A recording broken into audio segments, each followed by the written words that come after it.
সাবেক প্রধানমন্ত্রী ও বিএনপির চেয়ারপারসন বেগম খালেদা জিয়ার মৃত্যুতে দেশজুড়ে শোকের ছায়া। রাষ্ট্রীয় ৩ দিনের শোকের পাশাপাশি বিএনপি ঘোষিত ৭ দিনের শোক পালিত হচ্ছে। বগুড়ায় স্থগিত রাখা হয় সব ধরনের সামাজিক ও রাজনৈতিক কর্মসূচি।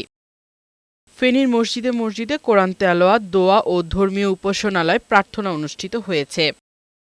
বেগম খালেদা জিয়ার মৃত্যুতে শোকে কাতর জন্মস্থান দিনাজপুরের মানুষ। দলীয় কার্যালয় ও তার পৈতৃক বাড়ি তৈয়বা ভিলায় কোরআনখানির আয়োজন করা হয়। বন্ধ রাখা হয়েছে শহরের সব দোকানপাট, বিপণী বিতান।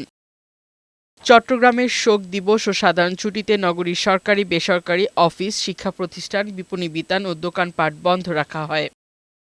সারা দেশের মতো বরিশালেও ৩ দিনের শোক পালিত হচ্ছে। বুধবার সকাল থেকে সব ধরনের সরকারি, আধা সরকারি, স্বায়ত্তশাসিত প্রতিষ্ঠান, শিক্ষা প্রতিষ্ঠান সহ সব সরকারি বেসরকারি ভবনে জাতীয় পতাকা অর্ধনমিত রাখা হয়। রাষ্ট্রীয় শোক দিবসে তার প্রতি সম্মান, শোক ও শ্রদ্ধা জানিয়ে ময়মনসিংহের দোকানপাট, ব্যবসা প্রতিষ্ঠান ও বিপণী বিতান বন্ধ রেখেছেন ব্যবসায়ীরা।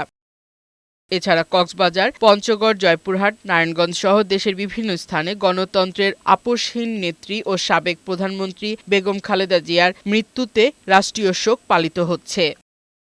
ফারহানা শিমু, বৈশাখী সংবাদ।